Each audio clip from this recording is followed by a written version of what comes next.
This episode is brought to you by Living Proof Church, a non-denominational, spirit-filled church in Araby, Louisiana. Services are held Sundays at 10 a.m. and live streamed on YouTube.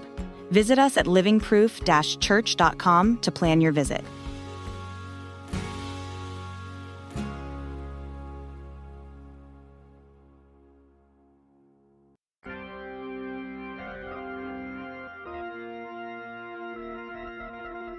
You are listening to Commission 6-8. Mr. Speaker, the President of the United States.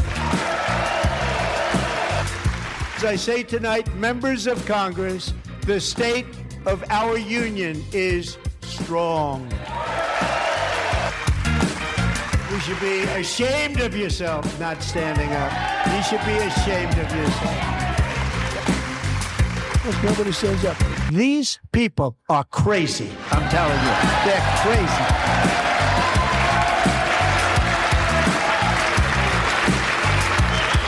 Our country is winning again. In fact, we're winning so much that we really don't know what to do about it. The first duty of the American government is to protect American citizens, not illegal aliens. The highest civilian honor, the Presidential Medal of Freedom.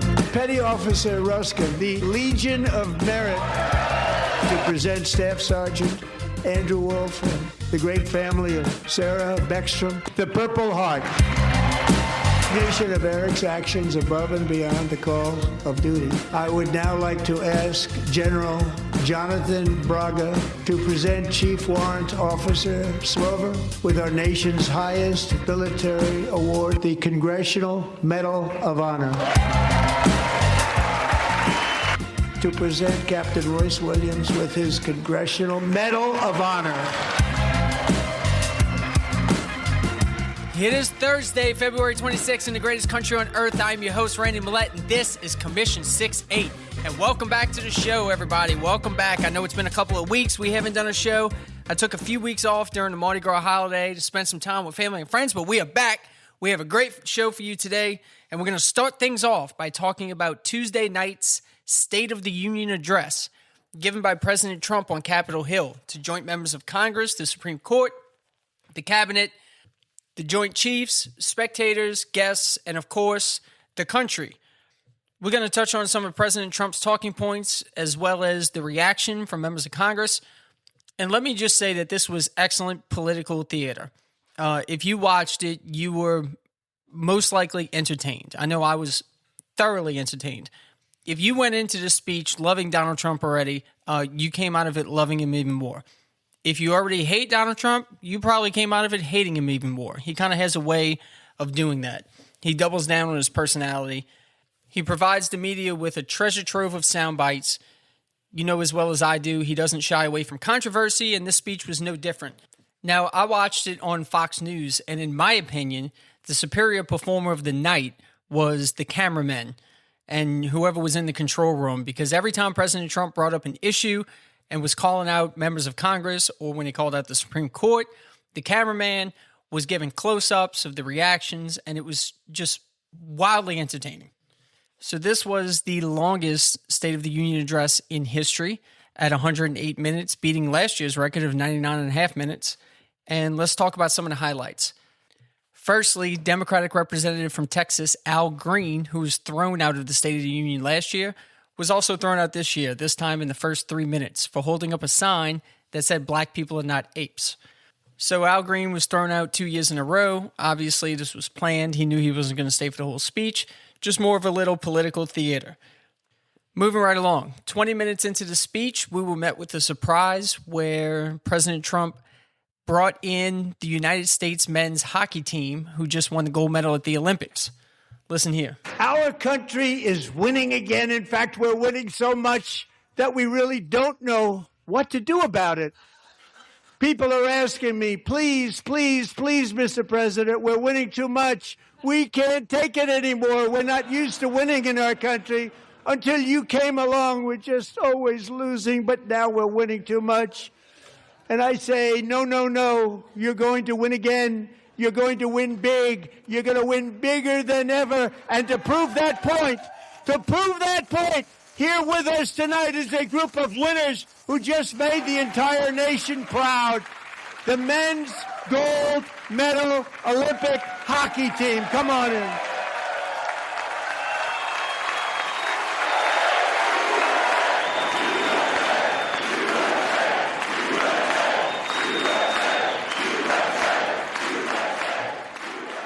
The hockey team was met with a standing ovation and chants of USA.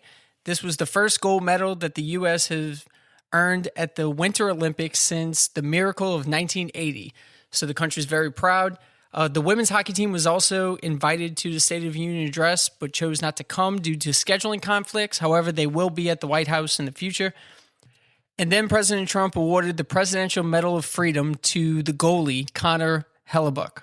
But I just want to tell you that the members of this great hockey squad will be very happy to hear, based on their vote and my vote, and in this case my vote was more important, that I will soon be presenting Connor with our highest civilian honor, which we will be given and which has been given to many athletes over the years.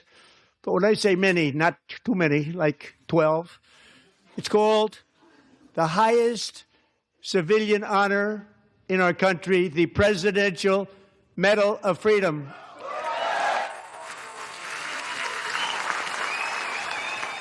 The next notable moment came when President Trump addressed the recent ruling from the Supreme Court on his tariffs.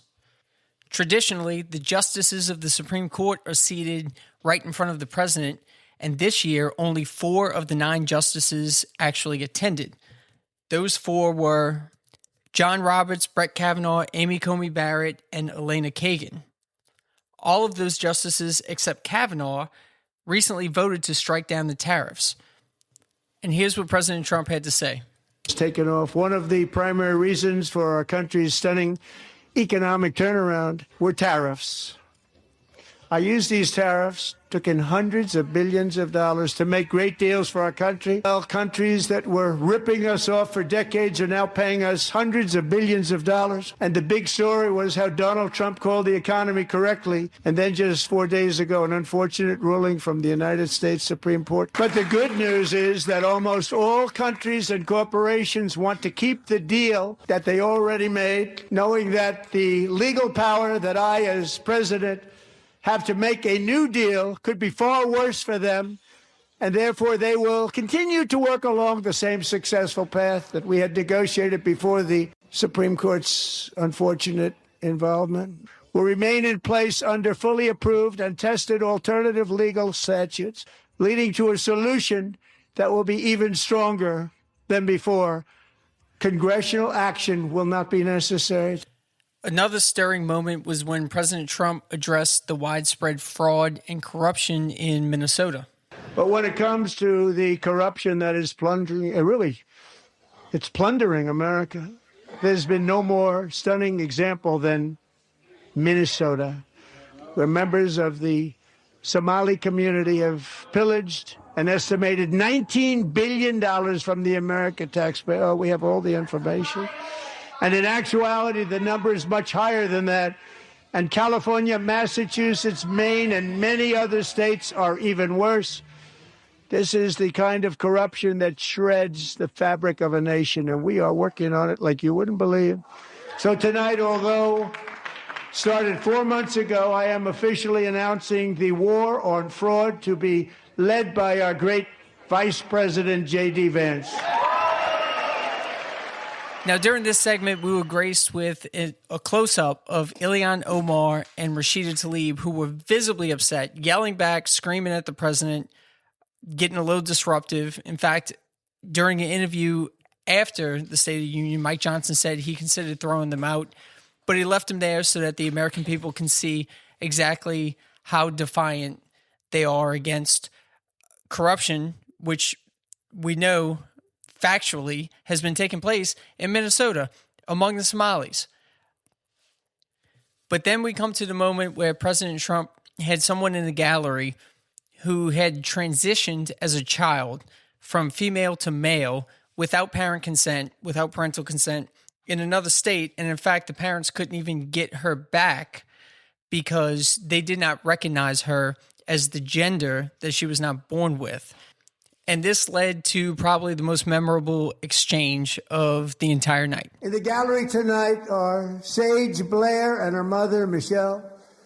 In 2021, Sage was 14 when school officials in Virginia sought to socially transition her to a new gender, treating her as a boy and hiding it from her parents. After she was found in a horrific situation in Maryland, a left-wing judge refused to return Sage to her parents because they did not immediately state that their daughter was their son. Sage was thrown into an all-boys state home and suffered terribly for a long time.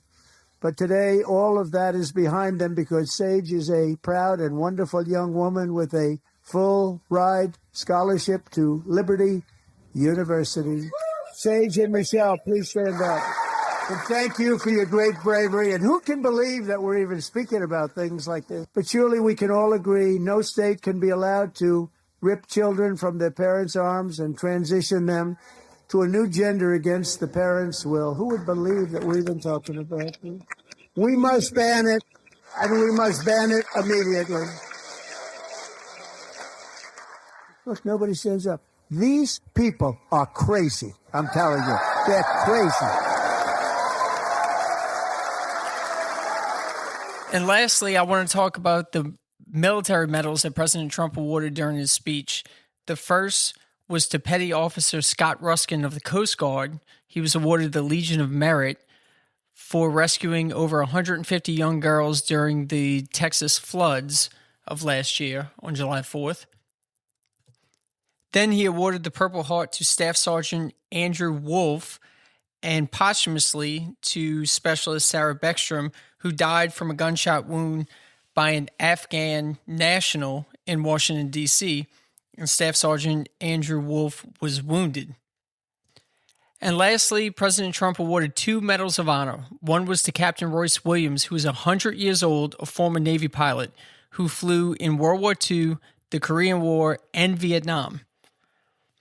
The other was to Chief Warrant Officer 5, Eric Slover, who led the recent military operation in Venezuela in which the U.S. captured Venezuelan President Nicolas Maduro. We will listen to the entire recount of his story. There were many heroes on that January raid to capture Maduro, really great heroes. It was very dangerous. They knew we were coming. They were all set. But the deeds of one warrior that night will live forever in the eternal chronicles of military valor. Chief Warrant Officer 5, Eric Slover, planned the mission and was the flight lead in the cockpit of the first helicopter, carrying, as you can imagine, many, many American warfighters. Wearing the dog tags his wife Amy had blessed with holy water before he left. She knew it was going to be a rough one.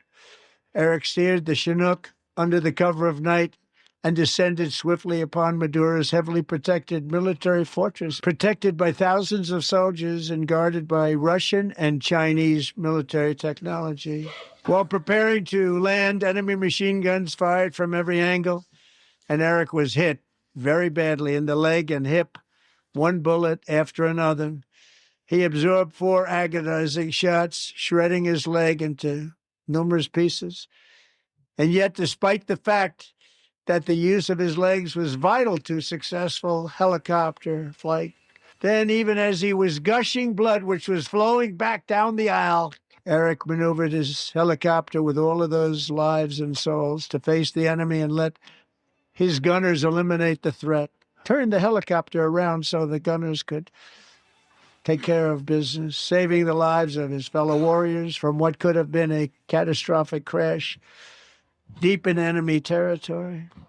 Only after safely landing the helicopter with all the warriors aboard, Eric told his co-pilot, also wounded but not as gravely, to take over.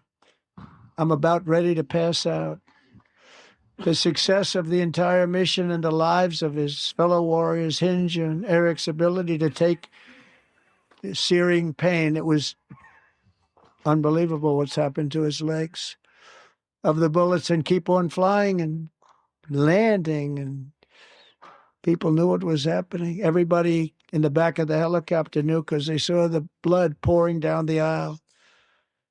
Chief Warrant Officer Slover is still recovering from his serious wounds, but I'm thrilled to say that he is here tonight with his wife, Amy, Eric, and Amy. Come on in.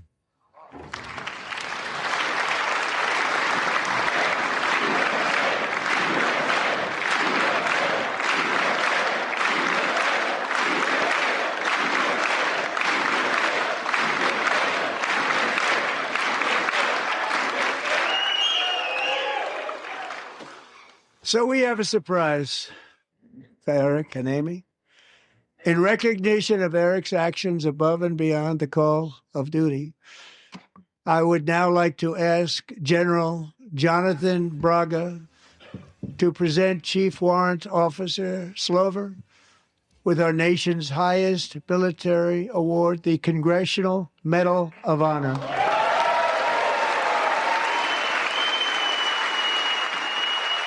So as you heard, unbelievable actions by Chief Warrant Officer 5, Eric Slover, and well-deserved recognition in the face of danger, putting the lives of his fellow warriors and the mission above his own safety and his own life. Well-deserved, and I'm happy to say that rendered a standing ovation by the entire House. Both sides of the aisle, everyone in attendance was standing up and clapping for the actions of Chief Warrant Officer 5, Eric Slover. So there's your recap of the State of the Union address, and we're going to take a quick break here. And when we come back, we're going to talk about the evolution of the State of the Union over the years and how it has become what it is today. How did it start? And other memorable moments of the State of the Union throughout history and the President's annual address to Congress. We'll take a quick break. We'll be right back. You are listening to Commission 6-8.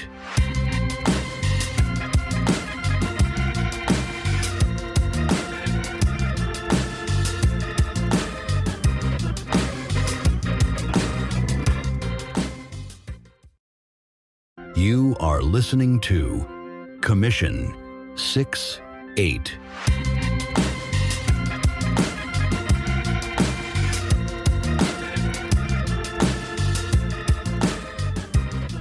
In Article 2, Section 3, Clause 1 of the United States Constitution, it states that the President shall, from time to time, give to the Congress information on the State of the Union and recommend to their consideration such measures as he shall judge necessary and expedient. The first State of the Union, then known as the Annual Address, was given by President Washington, who decided to address Congress in person. And this took place on January 8th, 1790. Fellow citizens of the Senate and House of Representatives, I embrace with great satisfaction the opportunity which now presents itself of congratulating you on the present favorable prospects of our public affairs. The recent accession of the important state of North Carolina to the Constitution of the United States, the rising credit and respect.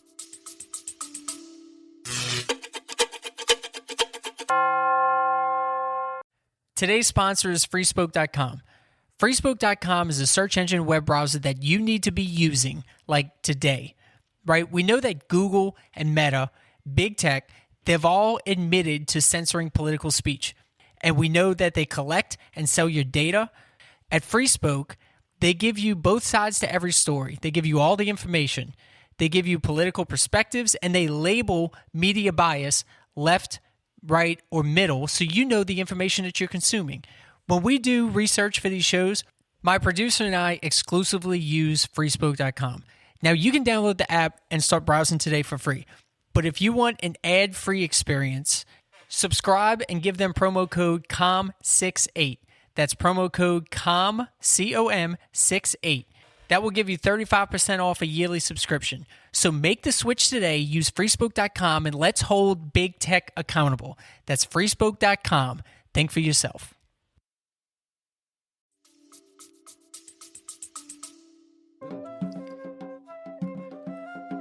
President Washington's address to Congress set a precedent that other presidents would follow for years.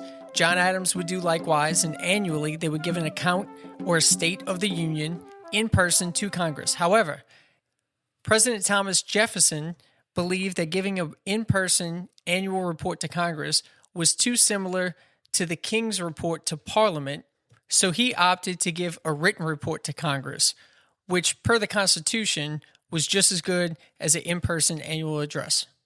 Other presidents would follow suit, and a written report to Congress would be given by presidents for over 100 years until the in-person speech to Congress was revived in 1913 by President Woodrow Wilson. In pursuance of my constitutional duty to give to the Congress information on the State of the Union, I take the liberty of addressing you on several matters which ought, as it seems to me, particularly to engage the attention of your honorable bodies, as of all who study the welfare and progress of the nation.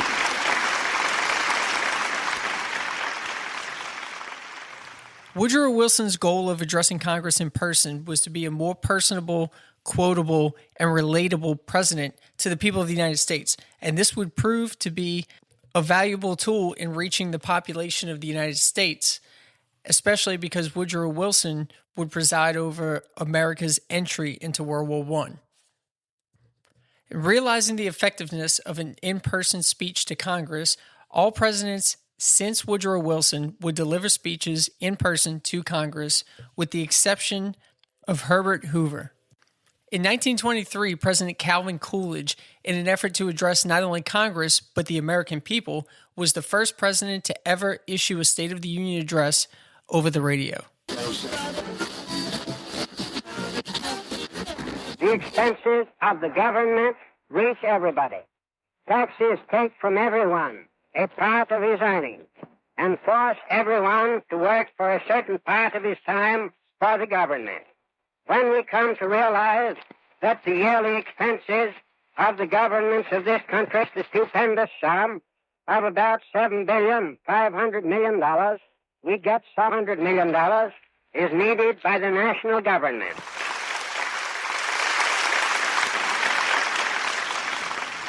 With the annual address being broadcast on the radio, it became evident that it was more important to speak to the American population, the American voter, than it was to Congress.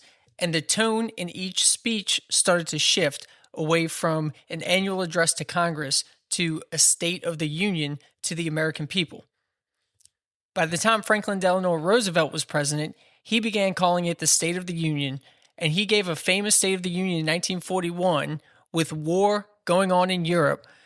Perhaps knowing that American involvement was evident, he gave a speech that would become known as the Four Freedoms. First is freedom of speech and expression everywhere in the world. The second is freedom of every person to worship God in his own way everywhere in the world.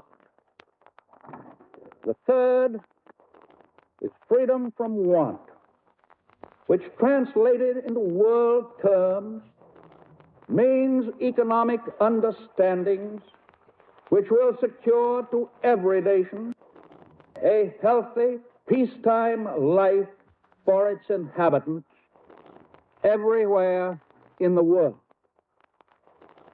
The fourth is freedom from fear.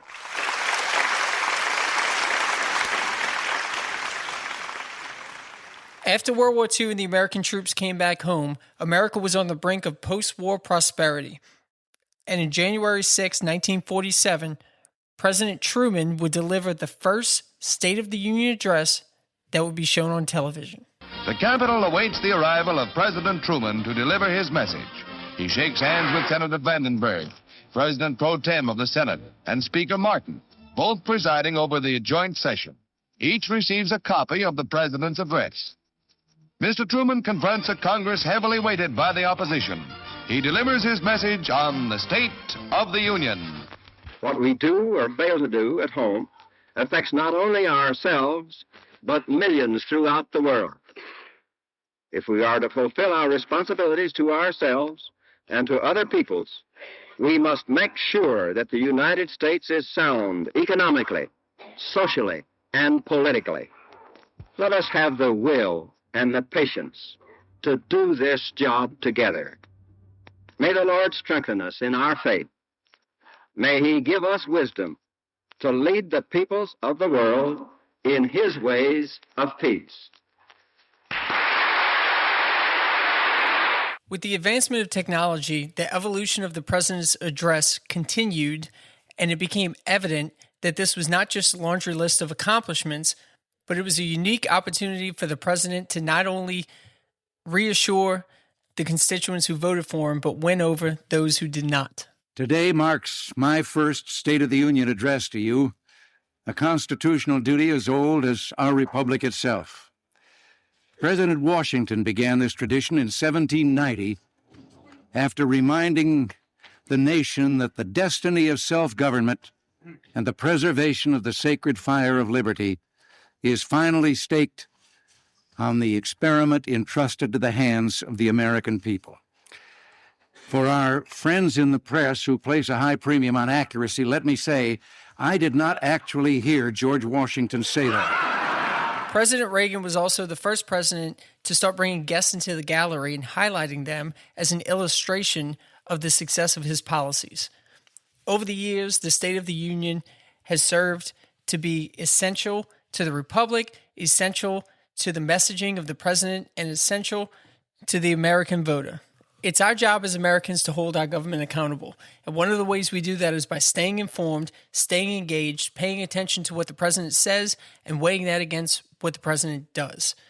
This last State of the Union address was extremely important for President Trump because right now he's enjoying a majority control of the House and the Senate. But at the end of the year comes the midterms, and I've already spoken in a previous episode about how important these midterms are. But as always, I hope you guys enjoyed this, and thank you so much for listening to me today.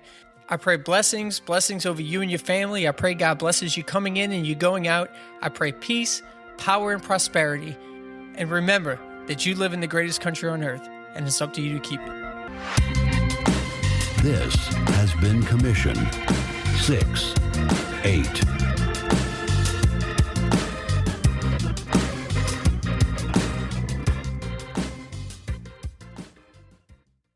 I invite you into the roller coaster ride of my life in the award-winning book, For Such a Time as This, How I Navigated the World of Multifamily Real Estate to Close My First Deal, and How You Can Too. From the very first page, you'll dive into the raw emotions of ambition and resilience, facing one crushing setback after another. Yet, through each trial, I discovered new depths of determination and learned invaluable lessons in negotiation and perseverance. This isn't just a story about overcoming financial hurdles. It's about the profound personal growth that comes from navigating life's toughest challenges. It's about faith, family, and the unwavering belief that setbacks are not the end, but the beginning of something greater.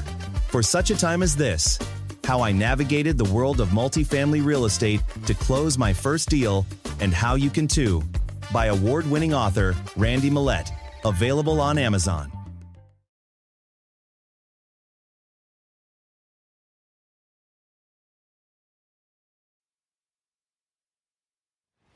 I invite you into the roller coaster ride of my life in the award-winning book, For Such a Time as This, How I Navigated the World of Multifamily Real Estate to Close My First Deal, and How You Can Too.